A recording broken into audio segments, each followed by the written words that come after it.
This is Conspirinormal. Okay. Welcome to Conspirinormal, everybody. It's been a hell of a day. We are broadcasting live from the land of Oz. Yeah, something like that, man. It's been, we're recording this on March the 3rd, and you guys were probably expecting to hear Mark Wyatt, since we kind of have teased that on the last episode. But he is not here because he's too much of a wild tiger and can't be tamed. So we got a couple of guys here that are going to be joining us here in Nashville at the Strange Realities Conference 2020. And that's Tim Binnall. Yo, what's going on, everybody? Who was here last year for the 2019 conference. And a addition this year, Mr. Aaron Gulyas. Hello. Hey, Aaron. It's good to have you. We're Yeah. it's going well. Yeah, Considering, yeah. So basically, by the time this gets posted, everybody will know about the tornadoes that hit Nashville, but not just Nashville. And actually, like Nashville got hit, but a lot of the places in like more like east of Nashville, like Putnam County, Kind of Cookeville, plowed through Tennessee. yeah, it's they got really messed up. And right now, as we're speaking, the last death toll count was 22 for these Jesus. tornadoes, and only two of those were actually in Nashville. So it was apparently a couple that was leaving some business, some bar or something in some lounge or something in East Nashville. Oh yeah, And they got caught up in it. They unfortunately lost their lives last night. Wow. East Nashville area. Actually, Tim, we drove through there a lot. Yeah, actually. we were pretty. I think we were pretty close when we ate at that barbecue restaurant. To Yeah, where no, some of that- that damage is. Right? I think that barbecue restaurant is no more, really. or really messed up. Yeah, all the we buildings. ate lunch at that we walked to from SRI. Yeah. On shit. Sunday.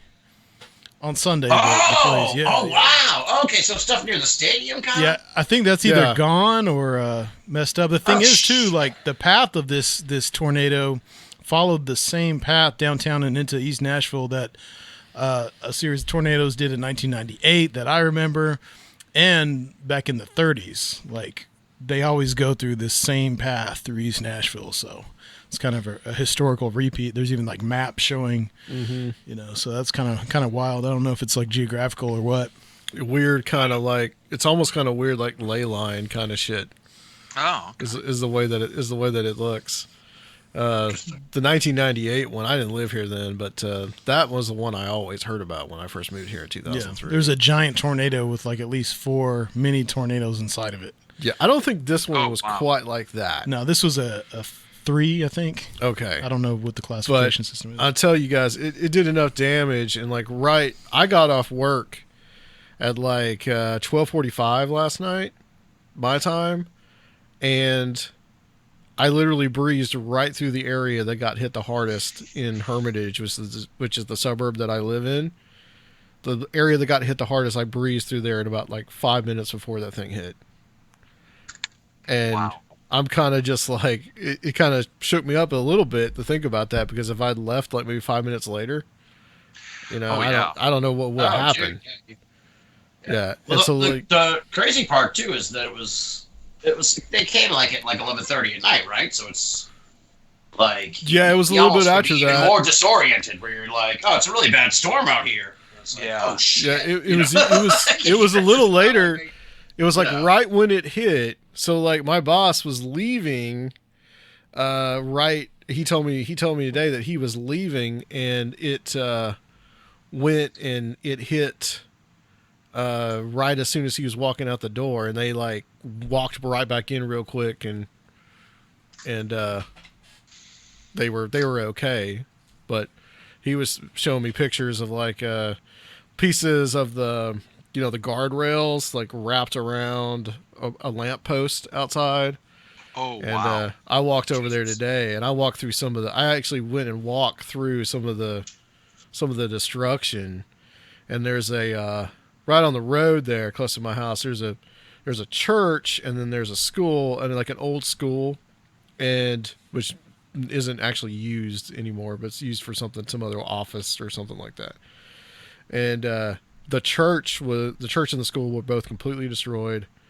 I walked up to the church, and there's like two of the church buses were like overturned, and one of them was overturned right next to the church, and the horn was still blaring on it. Oh, jeez. It was like, yeah, it was eerie. It was just really eerie. And then I walked, across the street to the neighborhood right across there, and man, it's like those a lot of people lost their homes. I don't think nobody lost their lives. I'm really surprised. I'm really surprised. Yeah, over in Hermitage, people might have gotten hurt, but nobody lost their life, thank God. But yeah, I'm really surprised that nobody did, because like there were houses. One house was just completely off its foundation. You could see like the toilet and the kitchen sink like just laying on the ground, and just like crazy. That is now. Do houses down there generally have basements or cellars or something? Because I know. Do. Okay, I know. Yeah. In Texas, they just don't. It's just not. At least the parts of Texas I'm familiar with, it's just not a basement sort of place. So everything's brick. So you sort of just, I don't know, get in the bathtub and pray, I guess. But yeah, I'm really glad our house has a basement, because tornado stuff is not good. No, it's not. It's and the power was completely knocked out. Somebody that lives in the neighborhood, or somebody that lives pretty close to me, so they got their power back. So we might, hopefully, by the time I get home tonight, might have power. Oh, good. But that's probably like the longest I've gone without any kind of power ever there. So, but it's it's going to recover. But you could see like all the people like doing the claim, the insurance people out, people in trucks, people. It looked like they had quite a few trees had like completely fallen over the road, and that had already been moved out, so traffic could move through. So it wasn't too bad. It's just you got the police out there directing traffic and all that. So we got hit pretty hard last night. Yeah. I don't think either of us got too much sleep. No. Yeah, did you hear it all going through and shit? Yeah, we got tornado siren system. Yeah. And Yeah. so all night long, it's like you're being, bombed by Germany or something. Yeah, I heard the sirens. I did not hear the actual tornado. Apparently, some people heard like the actual thump.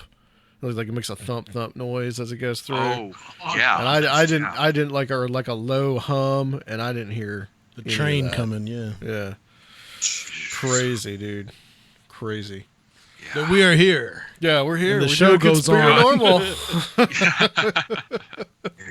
So here we are, being faithful to the craft. So where to start? Well, Aaron, you want to start with some saucer life madness? Sure. So I think the episode one of the episodes that's been requested on a regular basis, but not like overwhelming. Like there's been a few really persistent people who have been like, you need to talk about Reinhold O. Schmidt. And the first time I got an email about Reinhold Schmidt and doing a show about him, I had to, run off and Google him and then come back and pretend I knew who he was. And because once I read the story, I was like, oh, that guy. But the name didn't ring a bell. So I finally did a Reinhold O. Schmidt episode. And the thing that had been holding me back is to me, the sort of centerpiece of his story was the fact that he actually had a hour-long film made about his contact experience, and this film was completely sort of unfindable. I couldn't find it anywhere. And then somebody got in touch who was able to allow me to view a copy. I don't have a copy myself. The rights to it are all screwed up.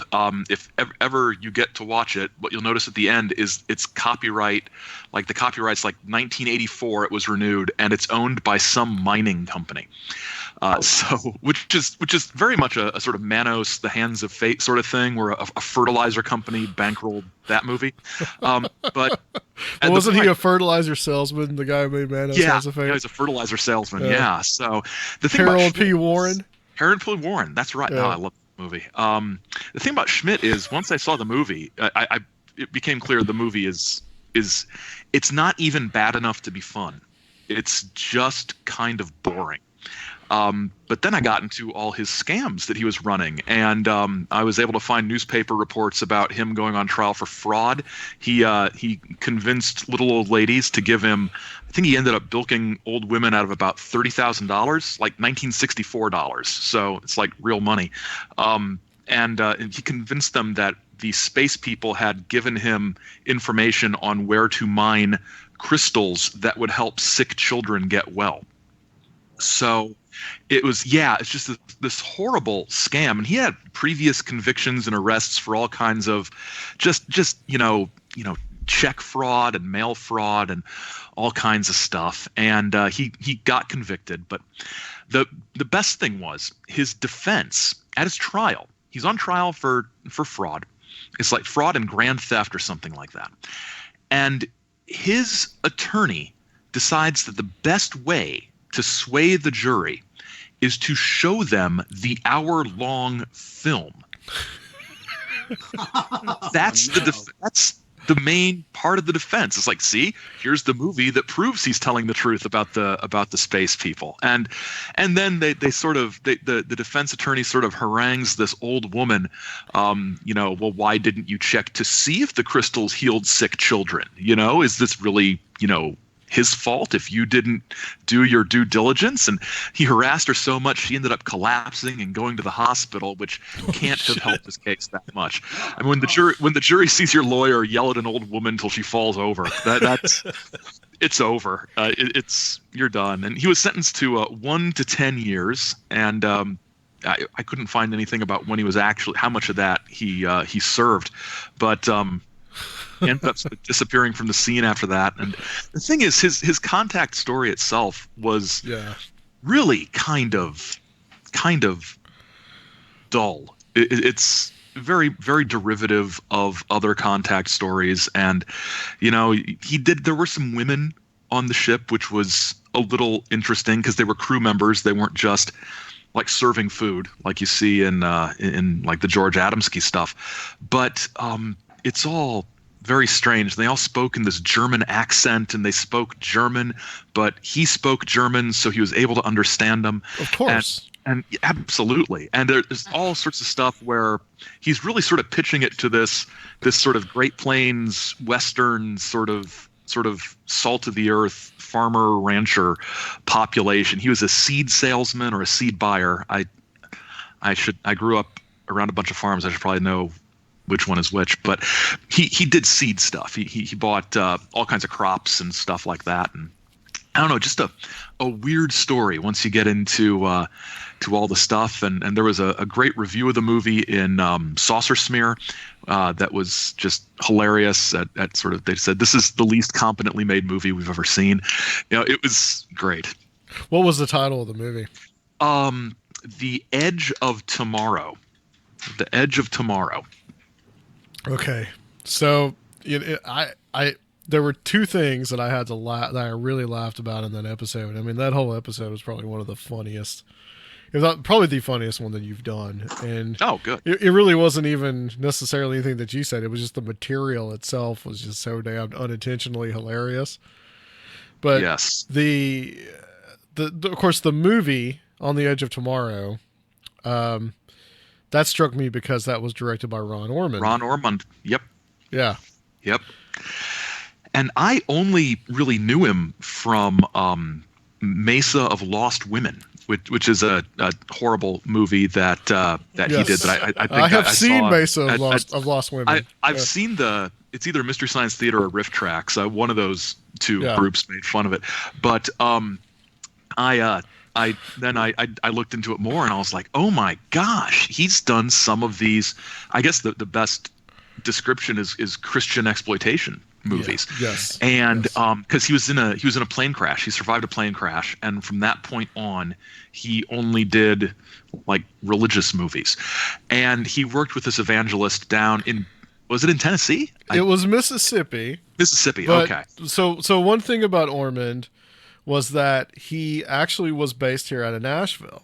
Okay. And his son actually still lives here. Dr. Future had him on Future Quake a long time ago. And that's, I think, where like he moved from LA to Nashville and he started doing the movies out here. And he did stuff like Monster and the Stripper. That was another one. He actually filmed that in New Orleans. But then he had his plane crash, and he had this come to Jesus moment. Born again. And he gets hooked up with this, fire and brimstone, virulently anti-communist preacher named Estes W. Perkle. Yep. And Estes Perkle, man. and he do this film called "If Footmen Tire You, What Will Horses Do?"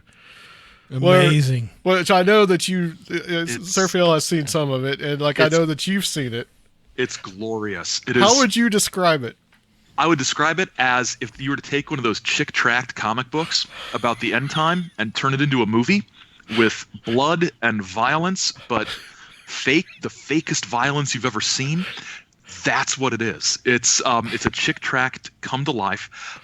It is. I mean, from a theological point of view, it is just straight up premillennial tribulation, end times. Yes.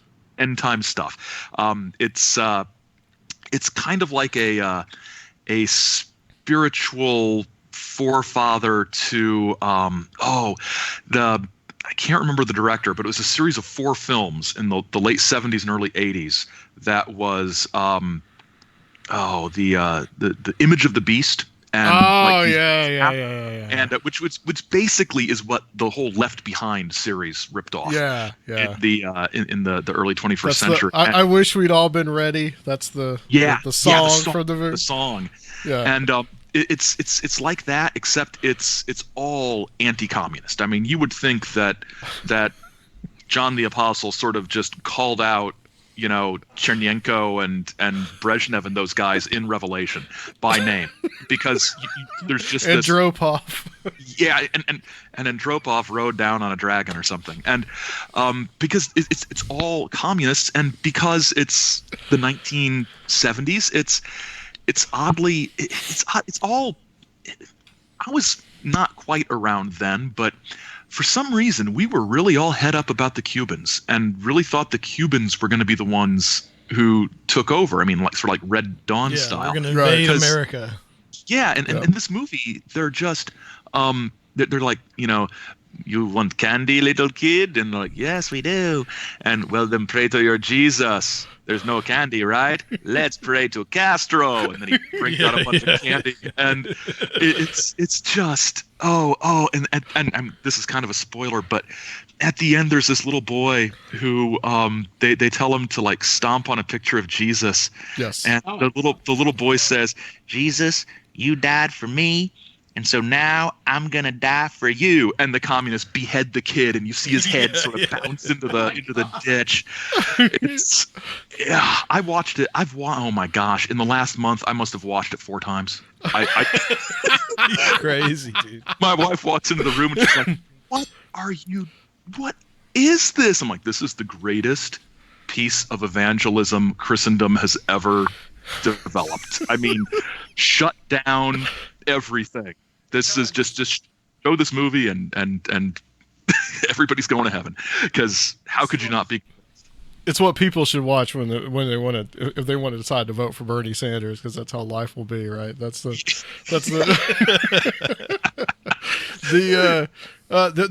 were a couple of others that they did. It was like a team up, and just Ormand just kept making these things. And there was another one called The Burning Hell. Yep. And the Believer's Heaven. The Believer's Heaven. The Burning end. The only thing of The Believer's Heaven I've ever been able to find is the very end of it, which is just so cornball. It's ridiculous. Yeah, that's I've seen of it too. The Burning Hell is, for a movie about hell, is surprisingly dull. It just sort of drags. I think if horsemen tire you, what will footmen do? Is absolutely. is just it's Ron Ormand's masterpiece. It's everything that a movie like that should be. What was that famous sample from that, Adam? Christianity is stupid, communism is good. Yeah.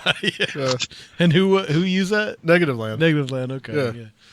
Yeah. Christianity That was is when stupid, because communism is good. I used to listen to Negative Land a lot, like in the '90s, and the song "Christianity is Stupid," and I always was like, wonder what the hell does that come from?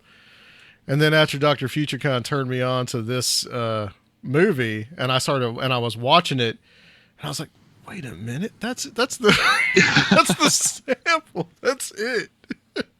So, but another thing about Ormand too, though, that I found out recently because of Adam Gorightly and Greg Bishop, was that Ormand was really involved with the contactee stuff. Yes, like he said, he had this little alien in a box. I think. Yeah, I'm not clear on that whole story, but yeah, He was hooked up with Dan Fry, I think. He was out at Giant Rock a bunch of times. I think Van Tassel too. I think he was if he was at Giant Rock, then he probably was tight with Van Tassel to some degree. But yeah, he really got into that stuff, and that was like before the plane crash and everything. Now Ormand, sort of another Ormand. What's his name? Reinhold Schmidt connection is Ormand did a movie called, I think it's called Please Don't Touch Me. Yes. Which is about a frigid wife discovering why she's frigid with her husband. It's horrible. And Schmidt has like 2 quick cameo appearances in it. Like he sort of like used Schmidt as an extra in this other movie, which. Why would you do that? Big doughy sort of Nebraska-looking guy just comforting this young woman or something. It's just weird. Yeah, there's just so much with the whole Ron Ormand stuff. I mean, that guy really got around it. And like, Tim Ormand on that interview that Mike did with him. I mean, he grew up in L.A. because that's where they were. But like, like his godfather was like Bela Lugosi, because they were also in. Ormand was a good friends with Ed Wood, and they were all part of that whole weird kind of crowd in Hollywood. And yeah, it's an interesting. Somebody just needs to make a movie about Ron Ormand himself. I would love that. I would think that it would be a really. I think probably the biggest drawback to that is that like. Only about 6 people know who he is, so it would be a tough sell. But yeah, I mean, nowadays you don't really need to sell movies to studios like you did in the old days. You just do a Kickstarter, and suckers like me give you $50, and someday I get a DVD or something. Yeah, let's maybe produce a Ron Ormand movie. Yeah, I like at least a documentary. Yeah, I think would be is deserved. I really do, and like So the second thing about the Reinhold Schmidt one was, and this one just had me in tears, dude, was where the 5th graders are like just like punching holes in his story. Yes. Yeah, he goes to a school, he like does a school assembly sort of thing. I don't know what so-called educator thought this was a good thing, but no, it was a local library. It was like a Saturday program at a local library, and or something like that. And there were a bunch of kids there. And during the Q&A, they ask him questions, like they basically, like you said, poke holes in his stories. Like, you said that the tablets in the cave under the pyramid were written in English, but English didn't exist for another 3,000 years. How do you explain this? And he'd say something like, well, I don't know how to explain it, but they were in English. And it just stuff like that. And how did the spaceship have gravity, or how did it prevent you from being smushed when you went into orbit? And just basic sort of science questions that by the early 60s, people were savvy enough to ask, since we've sent spaceships up into orbit by that time. So it was just good, and you can just imagine him getting just more and more frustrated with these punk kids. And the local newspaper just did a great, it was like almost a full page story about, or a half page story about this, and verbatim sort of from the Q&A about this, and it was a lot of fun. It was just imagine him getting so angry and wondering if he was really making enough money to be humiliated like this. Bizarre. Well, Tim, let's Yes. something we haven't talked about on this show is you went to the Flat Earth convention out there in Texas. Was that where it was? Yeah. I don't know if it's the Flat Earth Conference or the convention. Now that I think a conference. Yeah. So we got to talk about this, and this will kind of lead us into a story that you wrote for Coast to Coast. But Can't talk. you can't talk about it. No, we can. Oh, okay, Yeah. okay. I Do don't I know whether sound okay? I've never done a show. I think I did one other show on with using this setup. Oh, you sound great now. Yeah. I'm wearing headphones. Whatever you're doing. Not used to wearing headphones and all. It's all very weird. Yeah. All right, Whatever you're doing, keep it that way, because you sound great now. Okay. So what do you want to know about the conference? It was interesting. It was really interesting. I mean, I don't even know where to begin. It was like 3 days. Well, so how did you end up there? Like, what kind of attracted you to like wanting to go there and checking it out? And Well, I was on like a flat Earth kick over the summer because I did a Ford Fest in Baltimore in June, and then I went to Tennessee, Nashville for you guys' event. So between like June and October, I really enjoyed doing the one in June. So I wanted to like keep it going and dig more into it and everything. So like about halfway between those two events, around like Labor Day, I think I was home or something. I didn't do anything for Labor Day, and I was like, "This is. I need to go on a trip or something." And so I was like, "I'll be interested in checking out that Flat Earth convention. That would be kind of wild." And I was like, "Well, I have vacation days and disposable income, so let's do it. Let's." It was on a whim. I was just like, and thankfully, by way of my wonderful job, I was able to bypass the enormous cost for the ticket. I paid for the flight and the hotel and all that. They didn't cost me anything like that. But What were the ticket costs? they were like somewhere between $200 and $300, I think, or maybe even higher than that. Dang. Yeah, there was like a VIP option that I think it might have been like close to $500, something like crazy like that. So, What do they do? Take you to the edge of the world? No. No, I think like you got to hang out, and it was like one of those things that, not Patreon, I don't think, but it's like when you sign up Yeah. and Kickstarter. It was like that. Okay. They got a T-shirt and they got this guy's signed book, and like it was, like your average church. Right. One of those things. Like, someone got a casserole. Who knows? So it was like that. But yeah, the tickets were super expensive. On a whim, I was like, "Oh, I'd like to check this out," and kind of just rolled the dice. It was like, it's kind of not like me at all, really, to do anything like that. But I got the idea, and they let me come and everything. So so I flew to Dallas. It was at this like fancy hotel with this huge like convention center type part of it. It was like enormous. And it was an Embassy Suites, but it had like a built-on crazy conference area. It was really huge. And it was just interesting. I mean, all the people were really cool and nice. I tried to get it across to them that I'm not a flat earther. I just wanted to hang out with them and everything. Do they ask you to just like give them the wink, Oh, we know. No, they just... No, it was all different kind of reactions to that. Like, some people were really cool about it. Other people were, like, annoyingly being like, "Yeah, all right, man. Yeah, kind of like what you're saying, like the wink. You're like, "Yeah, all right, I get it, man. You wouldn't have come all this way if you weren't a flat earther." That was their argument. And it's like, I'm not the only one who came here to study you guys. So I hate to tell you. there was at least two people there with me. I got 2 press passes, and Steve Ray was there for one of the days, and another friend of mine was there to take pictures and stuff another day. So.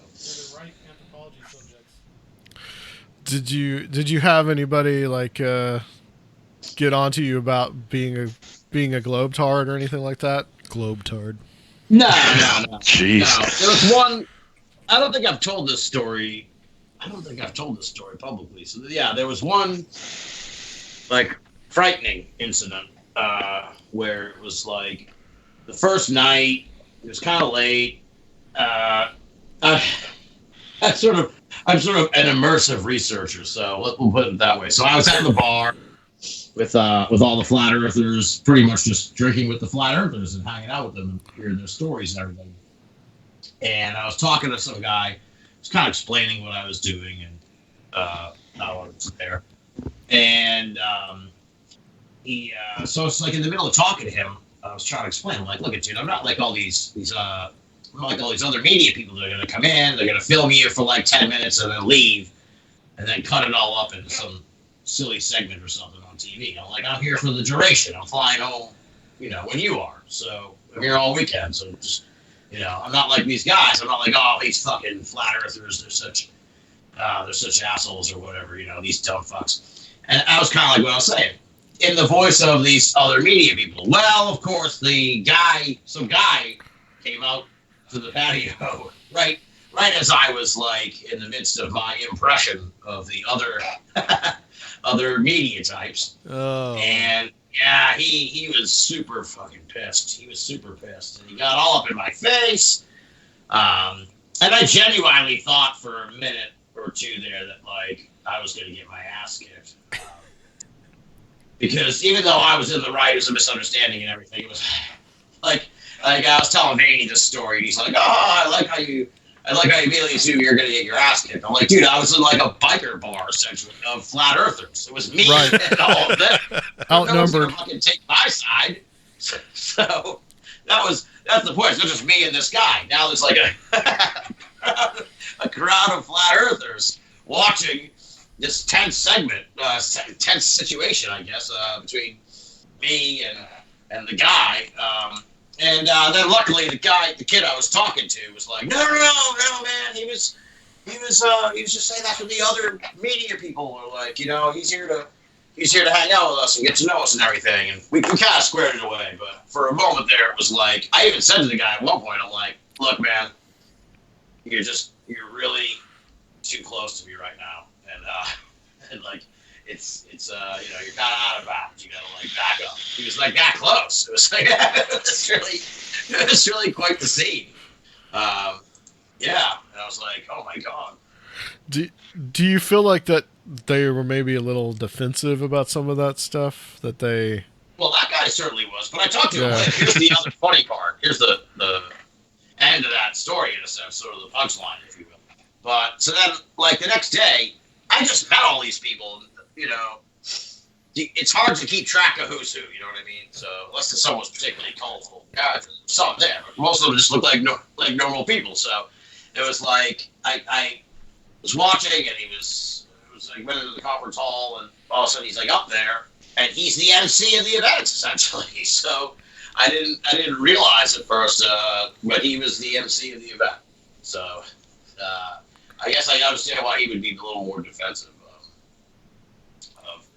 of the thing. But yeah, they were all super on the lookout for. There was a whole situation where some comedian who works for Jimmy Kimmel was there to do a fake bit where he played a crazy conspiracy theorist. But it was all like Borat style. So he was in character the whole time and tried to hoodwink the flat earthers, and they caught on really fast and threw them out. So that was sort of the talk of the weekend, like that they were infiltrated by fucking Jimmy Kimmel trying to funnel. Well, didn't they have something like, I think that what's the guy's name? Was it Mark Sargent? He's the main guy, yeah. Yeah, that you had on your show talking about this, and he was talking about something like what Aaron Paul or somebody had tried to like say like he was a flat earther or something, and that caused some kind of Logan Paul. Yeah. Logan Paul. Oh yeah, him. Yeah. Same difference. Yeah. Is Aaron Paul someone else? I don't know. They're brothers. Oh, all right. Yeah. Yeah. So, what was your question? Well, Did like they show up? yeah. Well, no. Well, like there was some incident like that where they were super, I guess, hyper vigilant about something like that happening again. But there was something that happened with him where he tried to act like he was really serious and really wanted to know what they were talking about, but then he just like totally shit on him later on. Yeah. He made a movie. He made a documentary. He went there last year, pretended he was there to listen and become a part of the scene. He was open-minded. He was like, I'm on the fence. I think that was kind of how he framed it. And then he made a movie about how they were all dopes and everything. I didn't think they were all dopes. They were incredibly likable people. That was like the funny part, It's like, and I felt really bad for them because everyone shits on them so much. It was like, Jesus, they just believe a dumb idea. Like, they're not hurting anybody. And it takes on a different thing when you're like actually talking to them, and especially a lot of them are like super religious people. So then it becomes even more complicated. For me, at least, I don't know. So it's like they're like a really sweet African American couple that were selling this. Like they had tons of vendors there who were selling this really awesome. And I'm not even religious. A really awesome like game, like a memory game, like the old game Memory, but like the cards were like pictures from Bible stories, and like it was, it was really wild. And I was like, these are just like the nicest people, and they have the like most adorable little game here, and they're like they're super flat earthers. They're like all about how the Earth is flat. So it's like I can't shit on these people. They're just misguided. Yeah.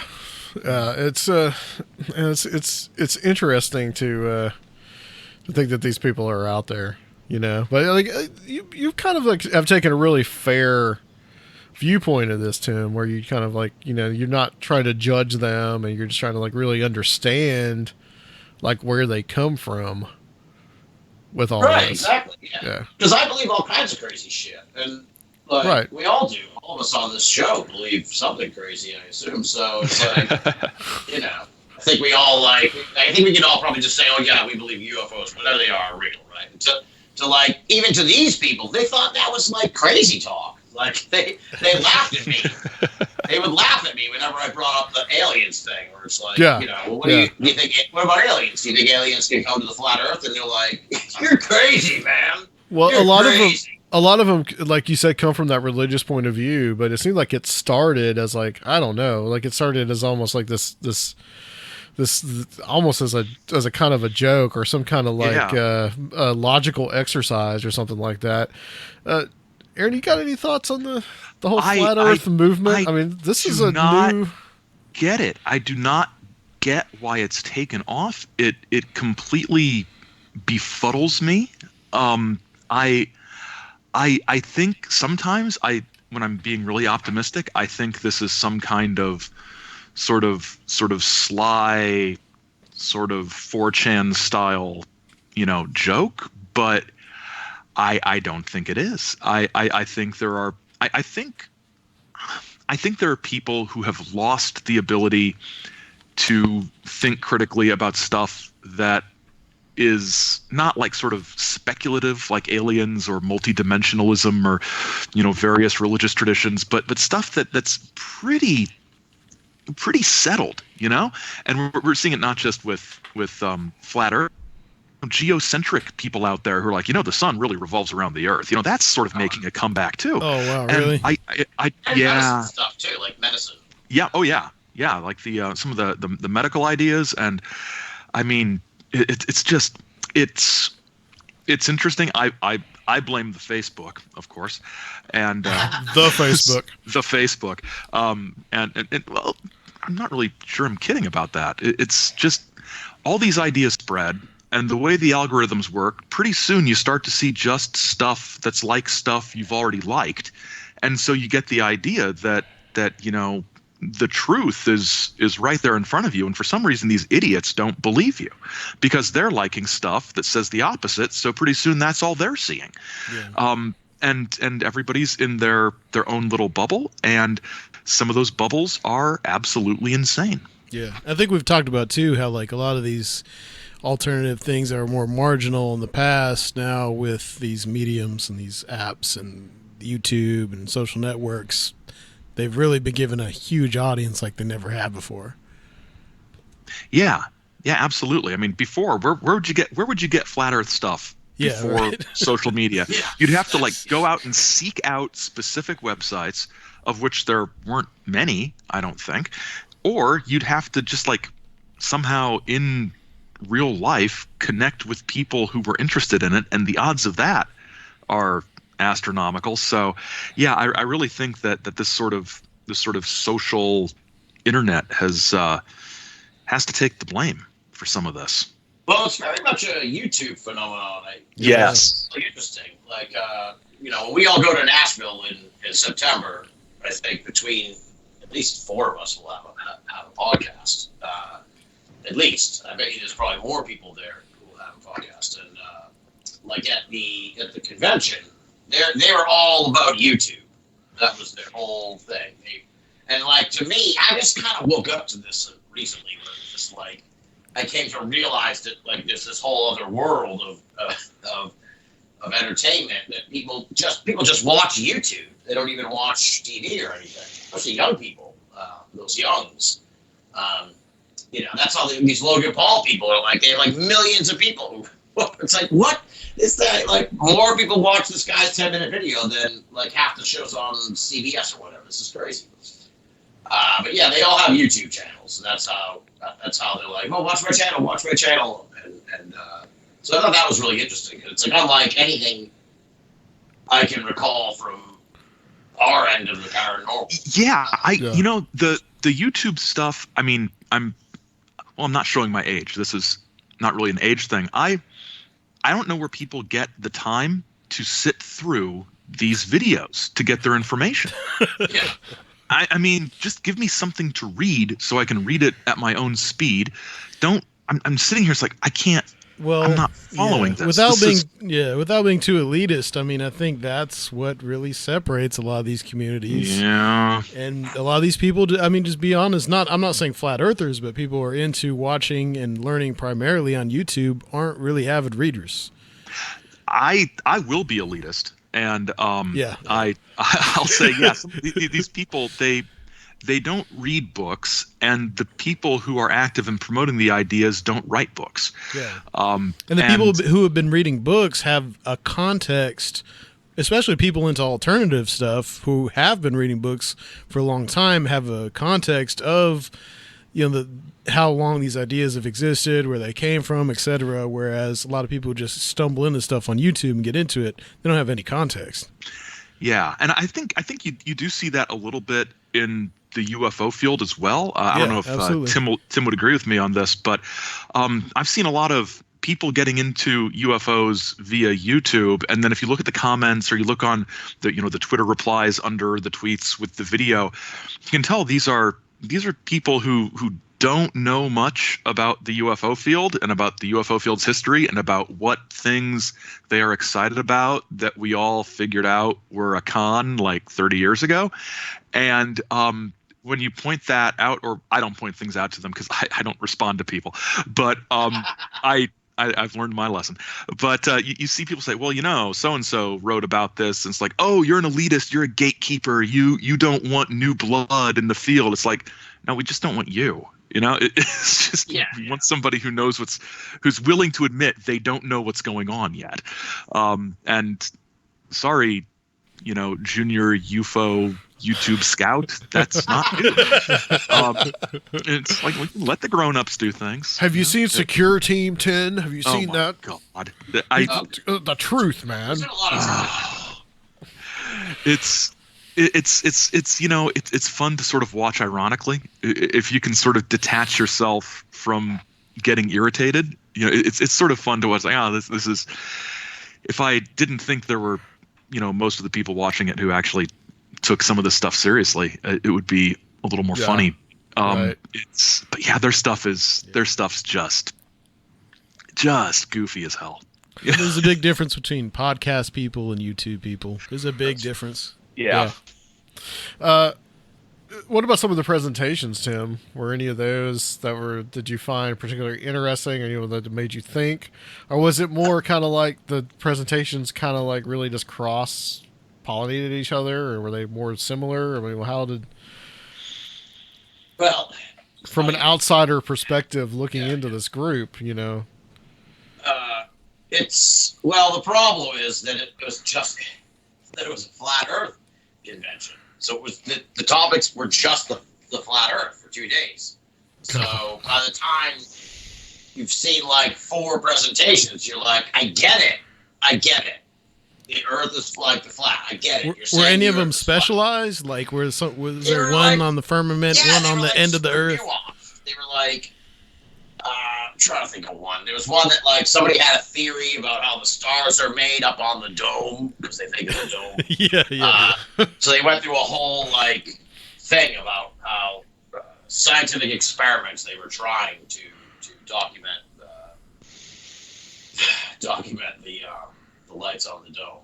So that was I'm laughing because like it's not their fault. But they were like, I think it happens like in every convention, but it's like they couldn't get any of the audio visual shit working.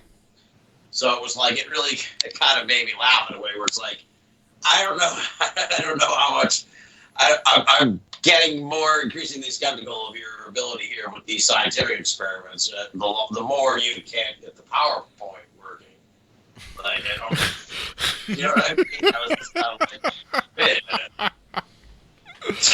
Oh man! So that's mean because like it happens in every conference, right? You know, right. But it was just funny to me. The juxtaposition of like we have these incredible experiments. If you can only turn this thing on to show you, it was like what the fuck? That was like amusing. But they were again. I feel bad because like when I talked to one of the guys in the presentation, he was like a wonderful dude. So it was. You know, I don't mean to laugh at them, but it was a funny situation. But Mark Sargent started the day out, and he like rallied. That was probably like the best one I saw because he kind of like just did this state of flat Earth theory, where we're at in the war to convince everybody that the Earth is flat and everything. So that was probably the best, but the rest of that got kind of like repetitive.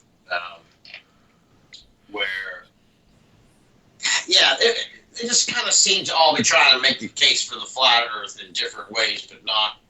There's only so many ways you can do it. You know, I think one of them was like, one of the presentations was like, here's the NASA, here's all the things in the NASA photos that prove that they're fake. Like that was kind of interesting, but again, it's like after you've seen like a whole shitload of them, you're kind of like, all right, what else do you have? Is this going to be 90 minutes of pictures, you know, and then so that one, there was one that was like, way science was wrong before, sort of, you know, and how like things like evolution are just a theory and that kind of stuff, to sort of like cast doubt into people's minds and shit.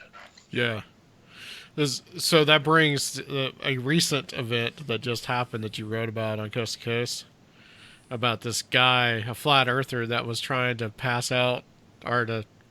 He was trying to do some kind of thing where he was trying to tell the truth to the school kids. Yeah. I met him in Dallas. He's a good dude. If you've seen the Curve movie, Behind the Curve, he's in it briefly. He's in it at the beginning.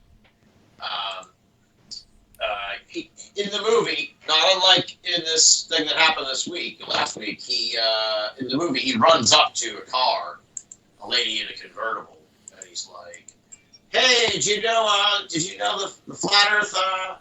You know about the flat Earth?" Like, spread the gospel.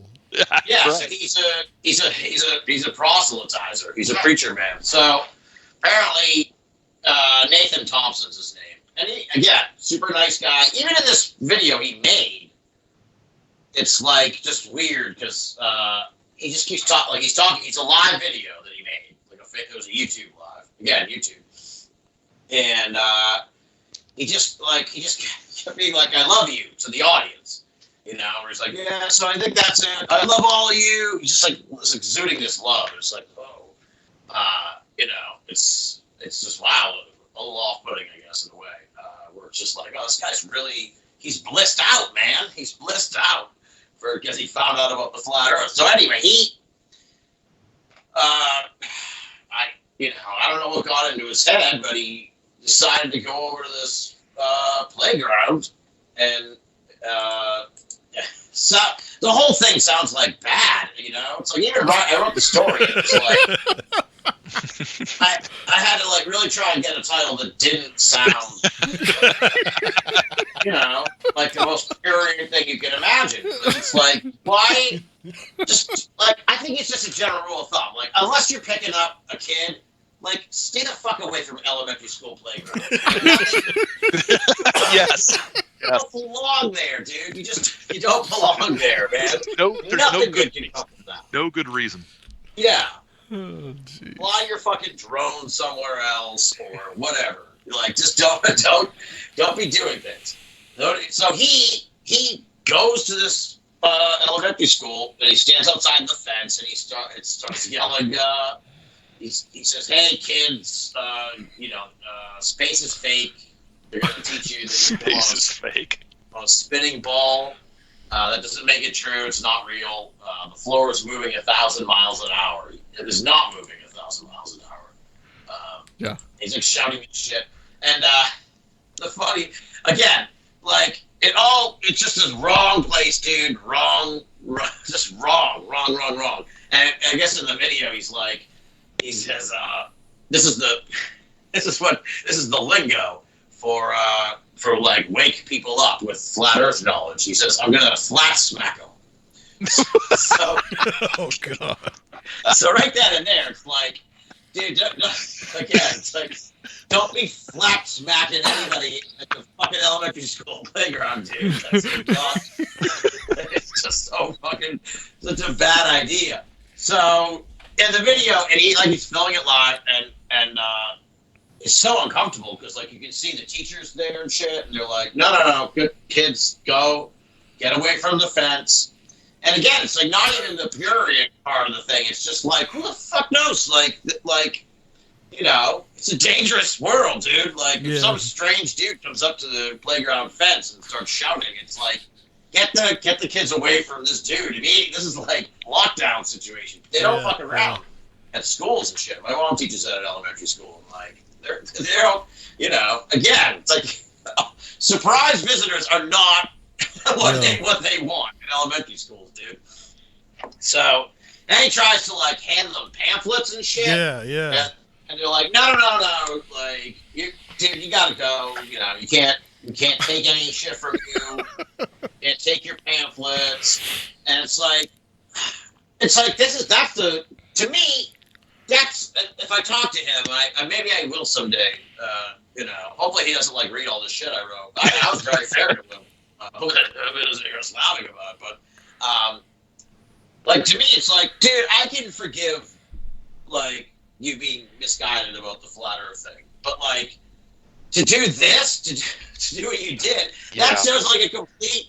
That's like dumber than the flat Earth thing, dude. Like you're like, what is wrong with you? Even if you went to preach there about Jesus or something else, it's like, dude, just don't do that, dude. You know, I don't care what you believe in, don't do that. Yep. So it's not the way to win followers, because the headline is "Man screams at children on playground that they're not on a spinning ball." You're not going to get sympathetic coverage from anybody except people who already agree with you, who are going to say how, you know, Big Globe is trying to shut you down by arresting you.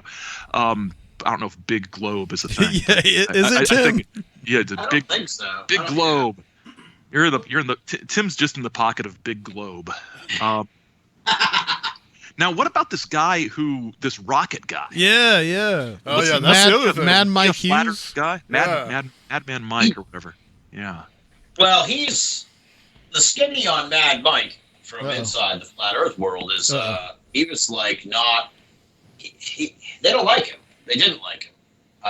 Apparently, after he died, like his associate said, like, oh, he wasn't really into the flat Earth. They just said that to get attention, and it worked, so he kept saying it and shit. So he wasn't really. I don't think he was really a flat earther, and all the flat Earth people like hated him. And apparently he was suing Mark Sargent. So Mark Sargent apparently was being sued by him, and so Rolling Stone caught up with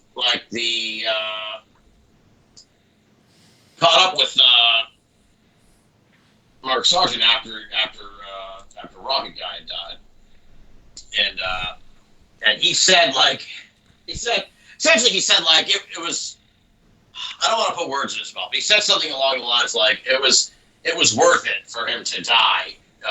It generated, interest in the flat Earth. So I know you're a wrestling fan, Tim. It sounds like wrestling. Mad Mike Hughes versus Mark Sargent. Like they got this beef going. Yeah, it's a globe on a pole match. Yeah. Let me see. I want to get the quote right, so I don't. So Mark Sargent said, "Was it worth it to create the awareness?" Yeah, sure, absolutely it was. I'll officially say that. So this guy dying was worth it to create the awareness. What's some of the lingo? Because I know we've mentioned a few, right? Like globetard. Do they say that often? Globetard. What's some other lingo that we may not know? I don't know any other really. Just like round earthers. Round earthers. Okay. Yeah, that's what they call us. There's. I might not have been indoctrinated enough to get to learn. Okay, yeah, that's the third degree. Yeah, I on Twitter I follow cursed Conspiraboomer images and their Twitter feed, and they're all Globehead, that's one. Yeah, Globehead. Okay. Yeah, Globehead. Yeah. Oh gosh. This is dumb. Yeah.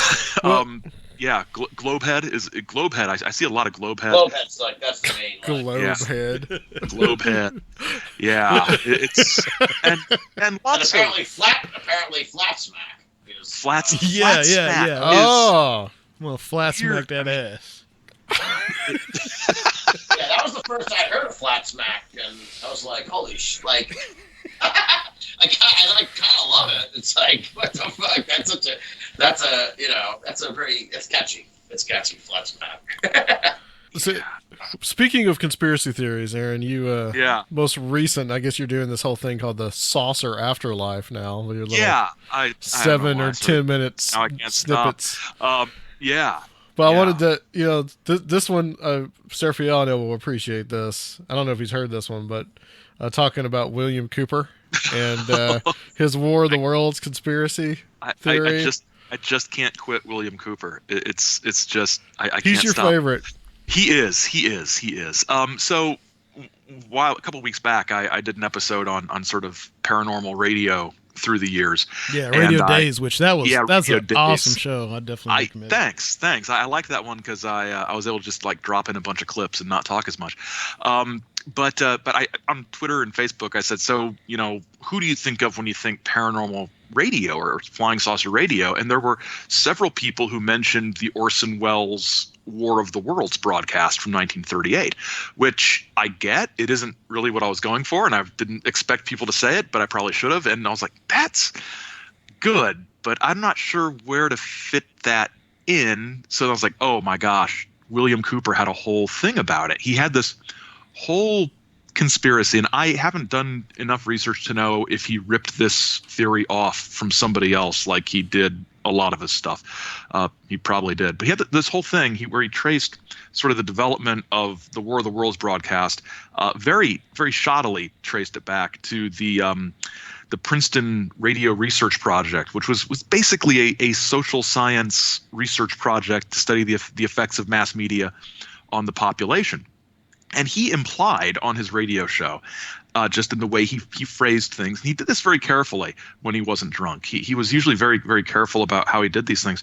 He made it sound like the Princeton Radio Research Project created the War of the Worlds broadcast as an experiment. That's absolutely not what happened. The Princeton Radio Research Project studied the effects of the War of the Worlds broadcast, but it wasn't. They didn't go to Orson Welles and say, "We got, I don't know what it would cost, $25. We want you to do this broadcast to freak people out." And so he just went into this and all the way through it. But then he sort of like, there's this radio signal that says 2x2l 2x2l, like they're trying to get a radio broadcast out, and Cooper explains that this means that 2x2l means double cross to hell, and so it's a secret symbol, because the conspirators always have to tell you what they're doing, right? Revelation of the method. The revelation of the method. You have to do it. And revelation of the method. If that's not a band name, that would just be a great. Oh gosh, what it's sort of acid house sort of thing called revelation of the method. I think it's like Massive Attack, but not as cool. So he does this, and then in the broadcast, he of course ends it with a long rant about everybody in ufology and how they're working for the CIA and the Illuminati. And he's got his greatest hits about CIA agent Vicky Ecker and her husband Don Ecker, who's just a dupe, and it's just his hatred for everybody in the UFO field is just delicious, because he knows that he this is harsh. He knows he couldn't cut it as a UFO guy. He couldn't work that scam as well as other UFO people worked the scam. He had to jump on the militia scam, and that doesn't pay as well. And so he has some. This is my economic and class based analysis of Bill Cooper. Right, I can be a sociologist now. He experienced this sort of status anxiety, because he sort of washed out of the UFO field and then had to, pretend he didn't want to be part of it at all because it's all infiltrated by the Illuminati, and he's out there exposing the truth. But he just sounds so sad. Well, he can use that again to be like, "Oh, I was on the inside. I know," just like he does with his naval pedigree. Yep. He just says, "Well, I was part of this, so I know that John Lear worked for the CIA." Well, everybody knows John Lear worked for the CIA. He's pretty open about it. But yeah, he was just so obnoxious but sort of pitiful at the same time. There's just this sort of drunk loser sadness to him. Dang. I mean that in a good, nice way. In a nice way, he's got a drunk loser sadness to him. But the Mark Jacobson biography, Pale Horse Rider, that came out a couple years ago. If you're at all interested in Cooper, I've got to get to it. I really recommend it. It's a quick read. If anything, it's I was surprised at how sympathetic to Cooper it was. It presents him in a very sort of humanistic way, a very humane way. It doesn't sort of sugarcoat anything, but they talk to his daughter. The author interviewed Cooper's daughter, not the ones who were like the little kids on the show, but his daughter from one of his other 4 marriages, who was an adult at that point and came down to stay with him for a while. And she was the daughter that the FBI tried to use to set up a sting operation on Cooper. And there's an episode of The Hour of the Time where it's right after she told Cooper about how the feds, offered her like money for a $500 a month apartment, like back in Oregon or something, if she would just sort of set up a sting operation and to get Bill arrested. And this episode, it's out on YouTube. The quality's terrible. It's not on the official Bill Cooper radio archive at the Hour of the Time website, but he is just angry and passionate and very sort of slurry with his words, and he's just, how dare you use my daughter against me, which I got some sympathy for that point of view. But that one episode, and I didn't know about it till I read this book because it wasn't on the official list of episodes, and it's just fascinating, and because he's just such a raw figure, and between the biography and his FBI file, which is out there on the internet now, and the redacted stuff, you can sort of work out what they're sort of talking about. And one of the FBI agents, the special agent in charge, Steve Fillerup, who was out there for a while, he wrote a book. What sort of a memoir. name! Yeah, Steve Fillerup. It's a great name. It can't be real, but it is. He self-published a book called Heaven's Hammers, which is sort of a broad sort of overview of his time in law enforcement. But there's a couple chapters on Cooper, and so you put all these sources together. And what I tried to do, because I'm crazy, is I tried to follow with the biography and the FBI file and this FBI agent's autobiography, where in the radio program things were happening. Like when they were talking about observing him and he's talking to the agents and these confrontations. And when I go back to try to figure out what episodes are playing, those are a lot of times where they were playing reruns for like 4 months at a time. So there are these big gaps where we don't have the day-to-day, Cooper on his radio show saying, today I went to the store and I did this, and we're setting up a new antenna out here at the house, and he's being all sort of Bill Cooper domestic and everything. There's some stretches there in the late 90s where he just isn't on the air. I know he was bouncing around from sort of shortwave station to shortwave station, but it's just fascinating. And the War of the Worlds things is just another example of how he would take, and he wasn't the only one to do this or the first one to do it, but he did it, in a way that was on the radio that we still have recordings of, right? And he just takes every little thing and turns it into something huge, as the best conspiracy theorists do. He's like a this is I can't believe I'm saying this sentence. He's like a tolerable, sane David Icke. The same sort of hyperactive dot connecting that David Icke does, but you get the sense with Cooper that he's really searching for some kind of truth that he can cling to. And with Icke, you just get the impression that he's making money off of suckers. But have you done an Icke show yet on Saucer Life? Oh man, I can't stand David Icke. The problem with doing a David Icke show is that David Icke people just sort of appear out of the woodwork, and I don't want to deal with David Icke people. Do you think that that's like just too fresh at the moment? Yeah, when someone's alive, it's a little harder to. Yeah, it's tough to do. It's tough to do. So, but Cooper is.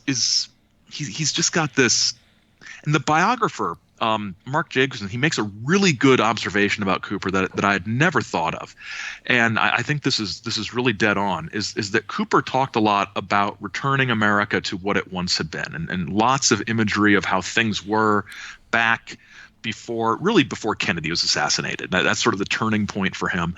But the biographer makes a really good point in that Cooper never really lived or grew up in the United States. He grew up on military bases overseas, and military bases here in the States sometimes because his dad was in the service. And so he comes back to the States after Vietnam, after he serves in Vietnam, and it's, early 1970s America, which is not white picket fence, Andy Griffith type of stuff.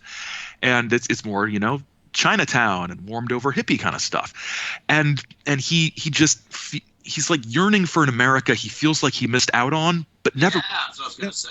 never really existed. If you talk to people who lived back then, all sorts of problems all over the place. Right. He just like read about it in magazines and Yeah. He had this. I'm missing out on this. He had It's like the hippies and the Illuminati took away the America that I never experienced. And OH Krill was part of that too. OH Krill, yeah. John Grace, that guy was weird. Of course, I was the whole time you're talking. I'm looking for Seraphiel's copy of "Behold a Pale Horse" because I know every good conspiracy theorist needs a copy of "Behold a Pale Horse." I'll tell you what "Behold You a may Pale have Horse" never read a word of it, but you have it. I've read every word multiple times, and I'll tell you what it's good for.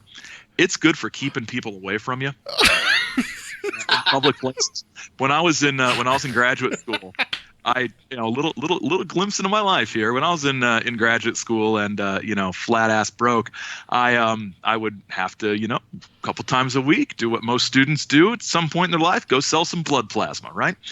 So if you've ever been to one of these this is rough stuff, folks. If you've ever been to one of these blood plasma places, like when they open up at 6 a.m. and you realize the people standing there in line have been probably standing there since about 3 a.m. Oh, Jesus. For some reason, it's an interesting crew, and it's an interesting crew that really wants to talk to you about stuff, mostly about their odd lives. And you show up with a copy of Behold a Pale Horse, and you get two things. You get people looking at you like you're crazy, and you get crazy people sort of giving you that look of like, right on, brother. So Yeah, it's you must be people who are really into it too. yeah, but they sort of respect the fact that you're Yeah. like, oh, that little brother there is sort of learning about what we already know. It's a They don't have to talk to you about it. right. They just say, finish the book, and we'll share this knowledge with we'll know that we share this knowledge. And it's amazing. For some reason I went to Barnes and Noble a while back, and I had nothing better to do for like 45 minutes. So I went to an actual, chain bookstore, and right there on the shelf, like 2 copies of Behold a Pale Horse. Yeah. It's that woman who runs what is it, Inner Light pub, not Inner Light, but Sedona Press or something like that. That woman who published that book probably made so much money off of that. And from what Cooper said later in life, he did not see very much of that money. Yes. So she made a smart decision on that. It's weird how it's always in stock. Yeah. Well, it sells. Yeah. A little too weird, right? Right. Yeah. Right. Yeah. What Tim had brought this up as we were kind of talking about what things to talk about for the show.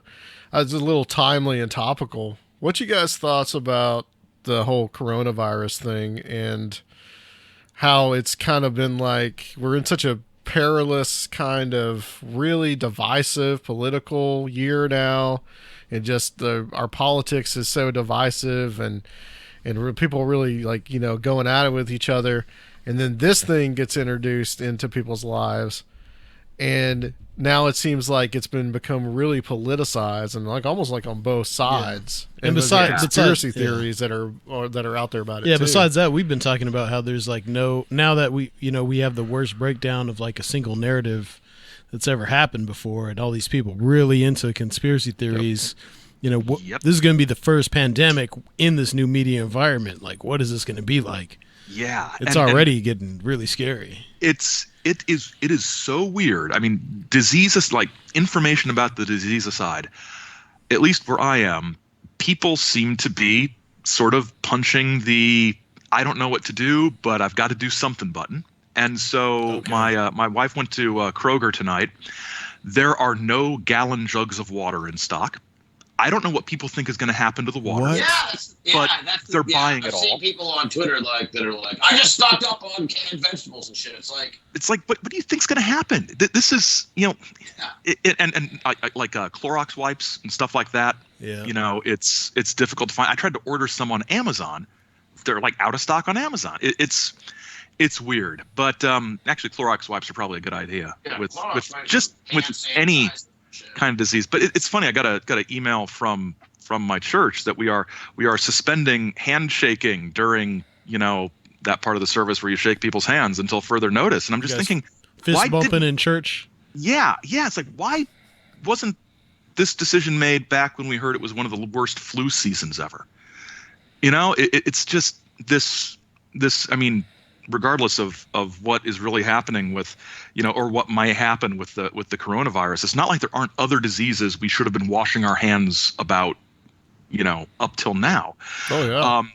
That with higher death rates, if you look at influenza. So it's I think there's like two narratives, and there's one narrative of we are completely doomed, and there's another narrative of it's basically a cold, and if you die, it's because you were weak in the first place. It's only gonna hit these certain populations very hard. So don't worry, it's not a big deal. Everybody's panicking over nothing, and then there are people who are just sort of on the other extreme, and there's just not a lot of, and we don't really have the information infrastructure to get, I don't know, sort of a cohesive narrative out there. Like you said, the narratives about everything are so sort of fractured these days. It's, people are going to believe about coronavirus what is said to them by media outlets they identify with politically and culturally and socially. YouTube. On YouTube, yeah. And I'm seeing posts on Facebook like, don't, whatever you do, don't get any vaccines because that makes the coronavirus worse. I'm like, what? What? It's like, no, there are different viruses out there. It's yeah. Well, like at my job, we've got some people into like alternative stuff, really Afrocentric people, and like they're already just openly talking about, oh well, no, if you're Africans can't get it. And I'm like, okay, where are you getting this from? Oh, there's this Nigerian doctor, he says, so we're cool, but you better be careful. And I'm like, what? Yeah. Like, yeah. I mean, so it's already just, there's a million little narratives going on already. And then like, but what happens when it actually, hits the interior of the country or right. Really, I mean, no one's going to believe the media, Nope. Yeah. Considering they haven't like even tested that many people, like part of me kind of just almost assumes that like it's probably way worse than we even know necessarily, just because no one. How do we know if anyone like Idaho has it or whatever? If they're not testing it. Seems like every day they find a couple more people here and a couple more people there, and it's like, I feel like if they had like some kind of over-the-counter thing, it'd be like, oh, it turns out like a shitload of people have this, and some of them I don't even. Here's the weird part though, like. Maybe even you guys are more informed on this than I am. I'm kind of just sort of vaguely following this as best I can just for my own safety and shit. But it's like I don't even know what it feels like to have this. Like I don't, it's not like the Ebola thing where like you start melting and shit. It's like I don't know what anything. Yeah. I haven't heard anybody say. I guess it's just like a persistent cough or something. I've heard other people say. And we're still in a terrible flu season right now. I mean, I got it. Right. It was the worst of my life. Yeah. I don't even really know, I wouldn't know if I even had the coronavirus. Well, yeah, that's a good point, Tim, because the thing is that the CDC is saying for most people, you're going to have mild symptoms. You're going to feel like you have the flu. You might feel terrible. You're going to have some kind of upper respiratory infection, essentially. I get one of those literally every year. I go to work feeling terrible. And there's people out there that are going to be like me that are going to go to work, they're not going to get any kind of treatment. They're just going to spread it. And but the people you apparently have to worry about, and I think it's true, are like the older people that, maybe are people that have some maybe kind of like pre-existing condition that would cause them to, the people that have died so far here in the United States, that's been true. And, the other thing is, though, too, is like this thing has been going on around the world. I mean, it went on in China where it started. It's gone on in Italy. It's gone on in other countries. And like the response here, though, and I think the media is somewhat to blame a little bit, is that all of a sudden this became about Trump. And it's like just this pre-existing thing about Trump, and the media doesn't like Trump. He doesn't like the media. This little battle that's going on, and then all of a sudden the coronavirus gets inserted into the narrative, Yep. And it's like, how much is that on both sides really doing a disservice to people being actually informed about what's really going on with this virus? And is it just being politicized? Yeah. It could be. It I mean, probably nothing is off Everything's limits. political now, so, you know. Yeah. Are there any particular conspiracy theories around Corona that you guys found interesting? I mean, so far, I mean, the conspiracies that I've sort of noticed are sort of the very sort of realistic, sort of reality-based conspiracies about sort of messaging and positioning from the administration, sort of, you know, they're attempting to downplay it and it's going to kill us all, that sort of thing. As far as like wacky stuff, I haven't really seen much.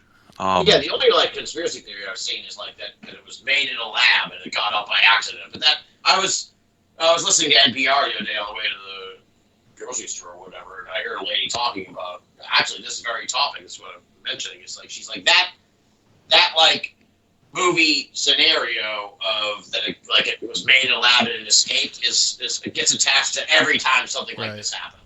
So it's like it's not even surprising that people are like,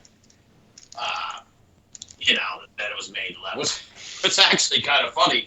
And I mean, I don't know, maybe they revised this now. It's like the weirdest conspiracy theory to me is the mainstream story where it's like some dude got it from like eating a bat or some shit. Yeah. Like what? Like, I know they eat weird shit, but it's like they've been eating weird shit forever over there. Like, Yeah. who got this bat sick? That's the question. Well, here's another aspect of this too that's really concerning and worrisome, and this unfortunately happens every time that something like this occurs. You know, now you've got this whole thing about, you know, Asian people being yelled at or beat up, or you know, like they're spreading this virus. I mean, that's just absolutely awful. I mean, this is just the vigilante type of just kind of shit that you see when people just like get scared and you know, that's just crazy. Yeah, it's wacko. It's like after 9/11 when like Indian people were getting killed and shit. Yeah, it's like, yeah. You're not even from the people who did this. Yeah, yeah.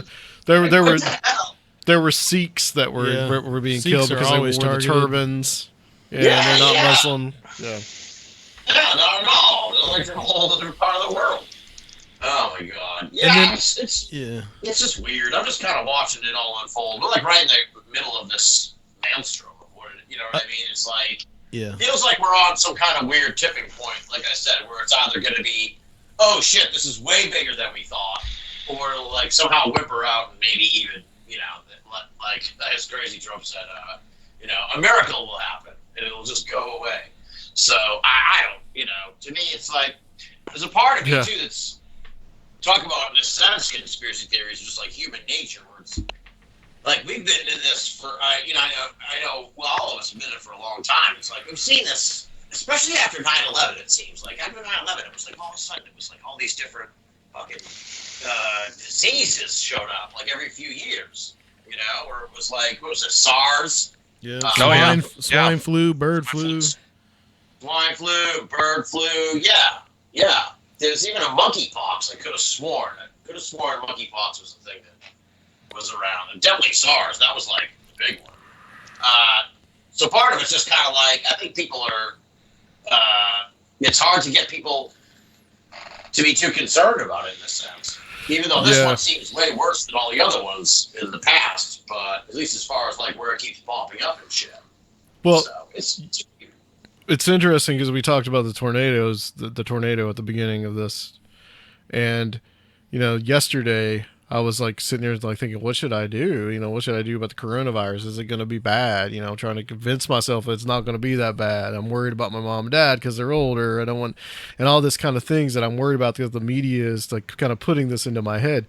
Mm-hmm. And then all of a sudden, like, you know, this tornado happens and like, ain't nobody's talking about this. You know, and this is not a priority right at this moment here in Nashville. Yeah, I think that's a good point. That, you know, a lot of times, I mean, not to to diminish what anybody out there might be going through, but we tend to, as a population, you know, tend to panic about things a little because we aren't, you know, all underneath a tornado, and we aren't, you know, in Syria, you know, getting shelled, or, you know, things like that. You know, there are, you know, people who are dealing with, you know, real shit right now, who are not worried about the coronavirus because they're trying to find, you know, money to eat today, or they've got one of a billion other health crises going on that are actually, you know, infecting their body in some way. And I think one of the problems is, like you sort of say, the news, the sort of news cycle sort of needs something to keep it going, right? So this is the thing. And every time we look at a website, or every time we turn on the news, there is some new angle about this, just like there was about SARS and avian flu and all of those things. There's some new angle that people get concerned about. And that's not to say we shouldn't be concerned about potential epidemic public health crises, but there's being concerned in a constructive way, and then there's just sort of, it's like, you know, you can't just you know, go nuts and panic. And you can't just sort of shut down and ignore everything either. You just got to be a rational person, which is difficult. To kind of underscore that point, you know, it's like that Trump had talked about. I thought this was interesting. Is just that, you know, you talked about, well, I guess somebody had informed him because of coronavirus. I mean, you know, coronavirus, it's kind of a misnomer because that's what it is, but it's a new form of it. Right. Coronavirus has been with us for a long time. And it hasn't been a popular word. Yeah. And the so that's where people like circled the Lysol bottle and said, like, you know, the meme on Facebook, like, what do you mean this is a new virus? How could Lysol get rid of it? You know, they knew about it. People not reading. But, you know, he says, well, like, when the weather warms up, it'll probably go away and all this kind of thing. And then I saw one of the long panic, you know, comments on there, and they're like, it's in Nigeria now. There's one person that had in Nigeria. It's in Nigeria now. They've got it. Like, it's warm there all the time. And then I read a couple of days later, you know, the Nigerians are like, you know, well, we've got this. We're going to try to keep it under control as best we can. And by the way, we lived through Ebola. Yeah. Yeah. Tim, you linked this article with a theory that the title of the article is "It Came from Space. Scientist links coronavirus to meteorite." So they got a link to it from the Coast site, but no, I didn't write about it. Yeah, that's what I was saying. You just linked to it, but you know, you've got conspiracy theories already about it coming from space. So yeah, well, there's so much. Yeah, there's just so many. Really, like I said, well, there really aren't just that many conspiracy theories, but most of them are all kind of like pretty standard, except for the one Aaron mentioned that was like, which is very true, where it's like, yeah, there's a conspiracy, this weird conspiracy theory where it's like they're not telling us the truth about this shit. It's you know, it's worse than they're telling us. I think it is worse than they're telling us because they don't even know, because they're not testing anybody, from what I can tell. They barely, you know. They're like, don't come in unless you're really sure you have the coronavirus. It's like, what? How the fuck would I know if I have the coronavirus, dude? Right. And all this stuff with like, you know, I think everybody knows I can't stand Trump. So it's like that when he gets up there and says shit like, they'll have the thing in like 2 or 3 months, the vaccine. Yeah. Well, like the guy comes up afterwards and like goes through a detailed explanation of why that's completely untrue. And he's like, the best case scenario is we'll have it like in a year and a half. Like, here's all the steps that need to be done for this to happen. And it's like, I think they're trying to put a good spin on it. The government, let's say, but they're like really fucking bad at it, which makes I think people more freaked out than need be. You know, if they just put that guy out there who told the part where how they're going to make the vaccine, I feel a lot better than instead of like a czar. It's a hoax. Instead of like an assigned czar saying that or a health department guy, it's Trump saying it. So automatically people who don't like Trump aren't going to believe it. Right. And like, Right. Well, they said this like for like the last 3 years. They were like, when a real crisis comes along, this guy's not going to have any credibility whatsoever with a giant part of the population, myself included. So here it is. This is the moment where he's like, you know, and you know, where he says shit, and it's like, I don't fucking believe a word of this, this guy said, because he's lied to us for the last 3 years. So why should I believe about this Corona thing? And on the other side of the spectrum, you have people who will not believe anything from any source they consider an anti-Trump media fake source. news. So it's fake news. It's all fake news. So you've got this polarization, which is unhelpful. I think bad for disease control. Bad for yes, yeah. It's land of confusion, guys. Truly. And Really? This is like the weirdest. This is the kind of shit that makes you just go like I don't believe this is a conspiracy, but it's like, wow, the Lord works in mysterious ways. Where it was like the head of the CDC, the lady who was like, it's not a matter of if this becomes a problem, it's a matter of when. And it came out like 2 days later or whatever. So this head scientist at the Center for Disease Control happens to be the sister of Rod Rosenstein, who's like one of Trump's enemies in the deep state. So then it becomes, well, she said that because it was part of a deep state conspiracy and blah, blah, blah. And it's like, I can see almost how people believe this in a way, just because it's like, what are the fucking odds? Like, what are the odds, dude, that this lady is the sister of like, you know, public enemy number 12. That's how long the list is in Trump world, you know, public enemy number 12. So it's like, what are they, what, how is that even, you know, like I said, the Lord works in mysterious ways, man. It's like, wow, what are the odds? That's wild. It's because Satan is against Trump. That's the reason. Well, it's... Well, of course. So I was on Facebook and somebody made a post mentioned like the whole COVID coronavirus thing and something about the CDC, and there's in the comments that this, and I'm not sure exactly what angle this was, but I think the person might just have been confused. They just sort of went on a little rant about how this would all have been taken care of if, you know, if the government wasn't getting its nose involved in science and medicine. And I'm just like, yeah, it's like the CDC is the problem. You know, we need to privatize this. I'm like, oh my god, no. Okay. It's like, you know, it's like we put all of this in the hands. Maybe we can outsource it to China, like all the private people do. Yeah. or just give Lilly the coronavirus research contract and they can duke it out with Pfizer or something. I don't know. I almost responded, but then I remembered that I don't do that. Do not engage. I do not engage. Yes. I looked at my shirt and it said "Do not engage."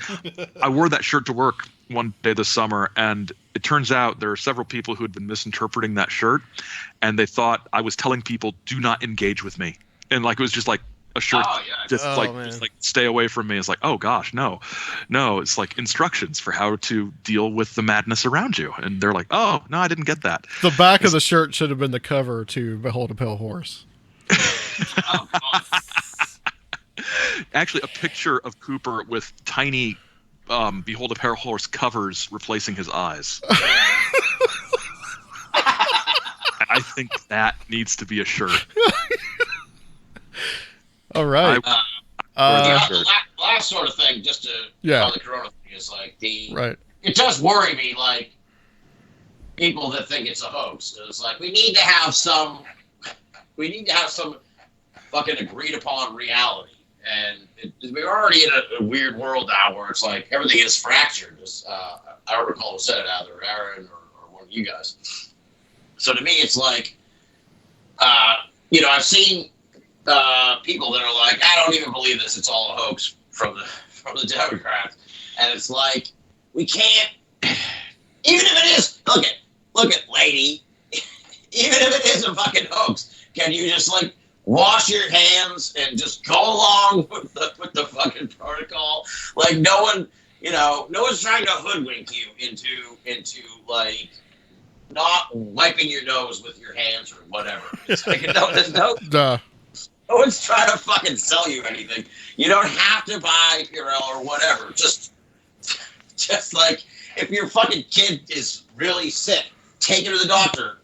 I don't know what other sort of thing I would ask of these people, but like just go along with the accepted protocols because the rest of us are under the impression that there's some kind of disease out there right now.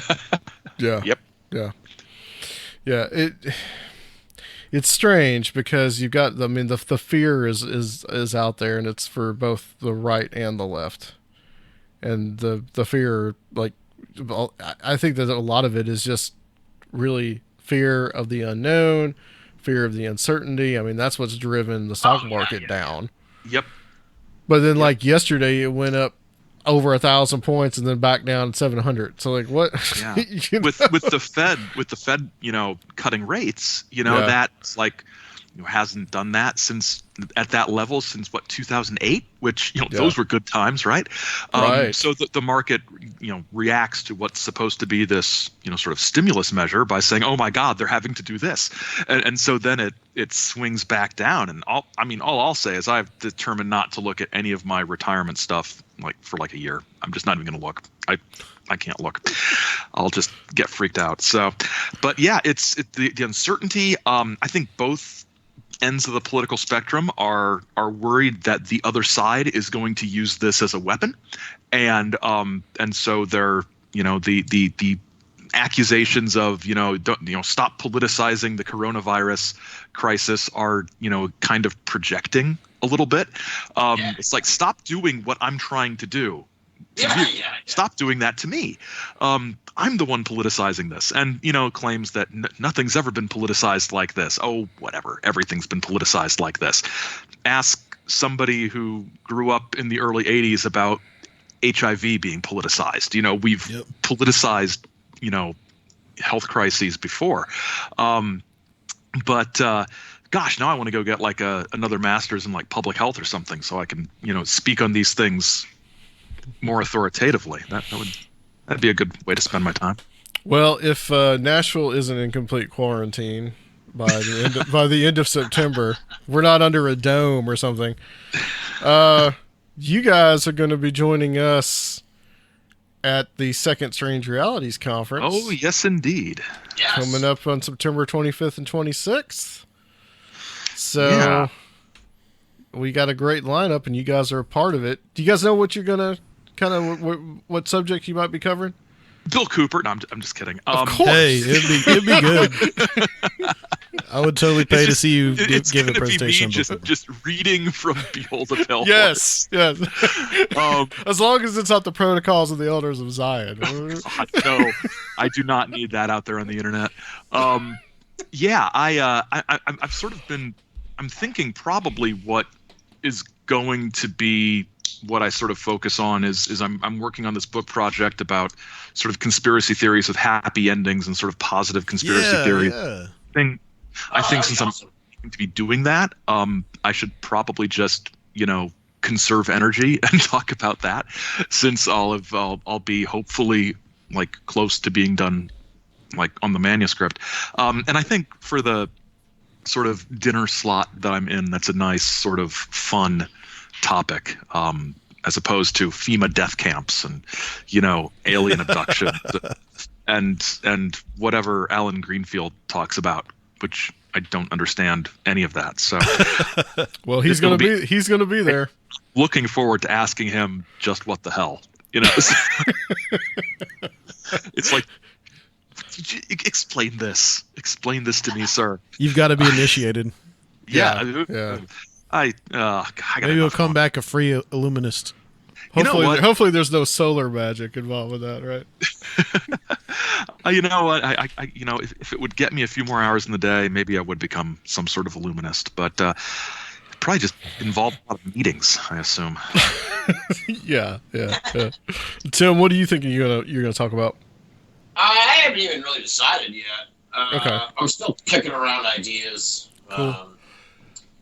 Yeah. I think we've come up with some kind of angle to it that hasn't come to me yet. An angle on what? It cut out. It cut out. Sorry.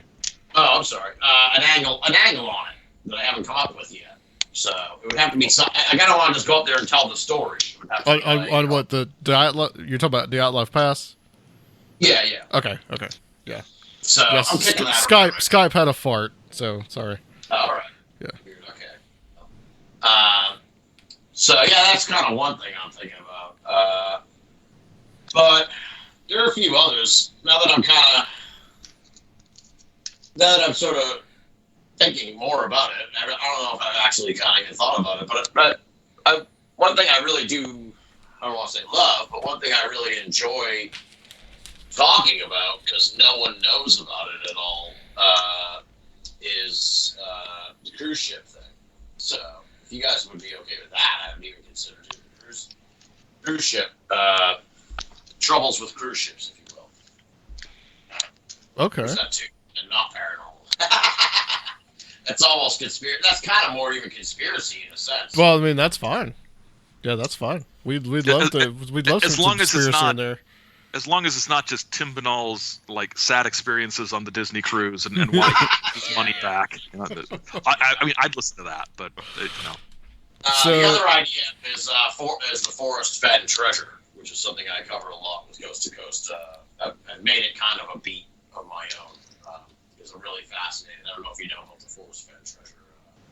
This eccentric art dealer hid a whole bunch of treasure out in the American Southwest, and announced it 10 years ago in a book. It's like all got these riddles and shit, and it's a modern day phenomenon. And I think like 4 people have died trying to find the treasure and shit. They've like begged the guy to fucking call off the hunt and shit, and he won't call it off or anything. So maybe the forest fed treasure would be sounds one of those 3. Is probably what I talk about. Okay. Yeah, that sounds interesting. And guys, so we got you guys, and we've got Timothy Renner coming back, and Guy Malone coming back, and Awesome. Jerry Abland from Nox Mente podcast, Brent Rains, Dr. Future, my good friend, who was there last year, Angelia Shear, who's the MUFON director here for Tennessee. She's got a book that just came up. And we've also got Alan Greenfield is going to be there, the secret cipher man himself. That is wild.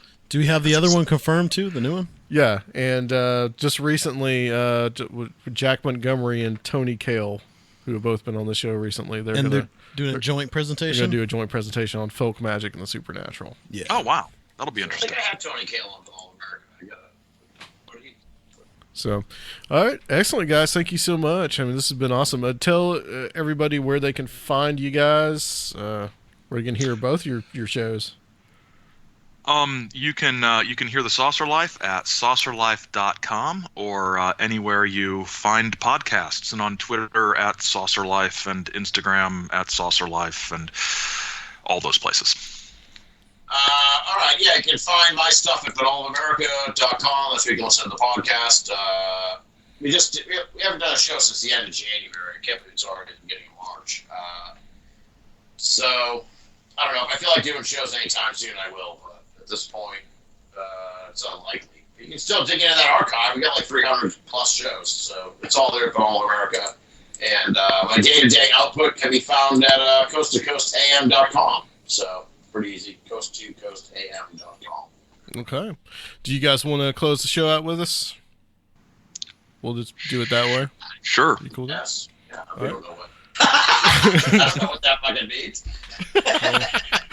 So, just to let everybody know, again, Strange Realities Conference, that's September 25th through the 26th of this year.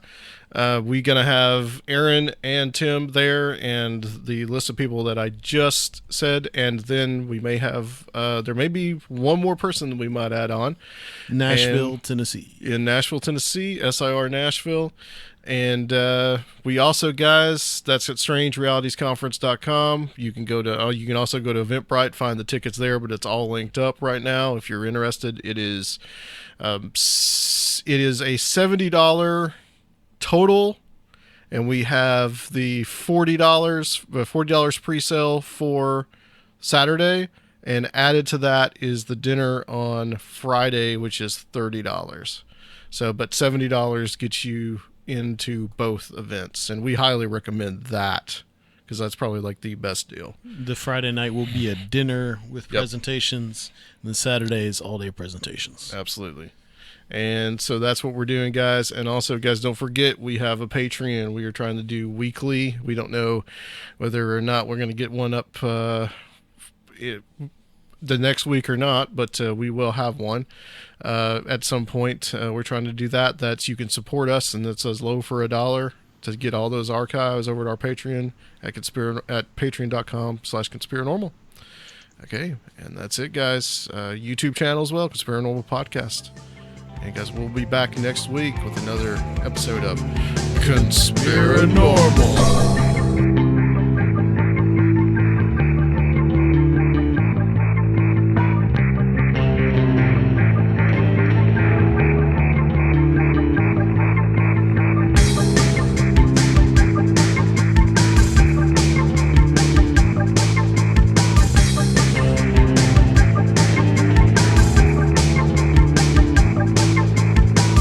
If you would like to help the show, please consider becoming a Patreon at www.patreon.com/Conspirinormal, or leave a one-time donation at Conspirinormal.com. And please check out our YouTube channel, Conspirinormal Podcast.